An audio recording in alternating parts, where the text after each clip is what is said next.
And I really believe it is a spiritual wicked attack that they are waging on the kids in this country and around the world. And music is one way they use to do that. That's one of their tactics.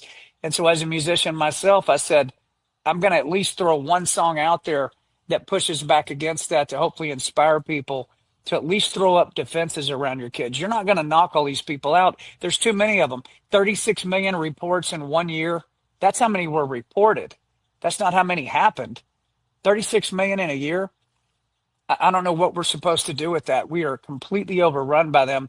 But again, that's the point of the righteous hunter, is for parents to wake up, be proactive in their own households, and then go out and find organizations like the Tim Tebow Foundation, people that hire teams of people to go out and sting these bad guys. They set them up, they arrest them, they drag them off one by one by one. I wish the federal government would fund many Tim Tebow foundations. We should have 20 to 30,000 full-time predator hunters, righteous hunters out there across this country. Maybe this song will lead to a conversation like that in DC. I'm not really hopeful that that'll happen, but it might. And we've got the right administration. I mean, Trump has said, he's on record when he was running for president, that he thought pedophiles and anybody that sexually assaulted a child should receive the death penalty.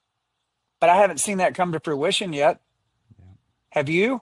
There's a lot of things that haven't come to fruition yet in this country that we were told was going to happen. And I believe that what is happening to the American child right now is the biggest crime and the biggest sin of America today. Mm. Yeah. Imagine if we funded things like that, John, and not Somali fraud back to al-Shabaab, Muslim terrorism in Somalia. Like, imagine if the American taxpayers funded teams to go out and hunt predators here. Righteous hunters. Yeah, I mean, if you had too busy funding transgender drag shows on military bases, John. Sorry, no money for that. No, I know. Trust Sorry, me, John. No. I mean, if you had, listen, the people I've talked to that do this for a living, in that video, there's actually a team that comes in and they get the guys and arrest them. They do that for a living.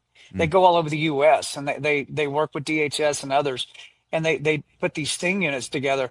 And I asked them, as big as the problem is, how many full-time people would it take to take this percentage of only 1% of kids that are trafficked or returned back to their parents? That's the actual true stat. Less than 1% wind back up with their parents. I said, how many guys do we need to get that to 50%? And they said you'd need probably 25 to 30,000 full-time people that are experts in detective work, tech work, former military intelligence.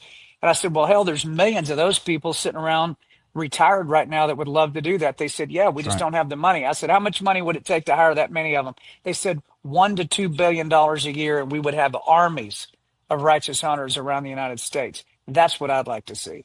Wow. That's the same number as the Somali fraud numbers out of Minneapolis, John. It's a miracle. It's amazing. Yeah. How about that?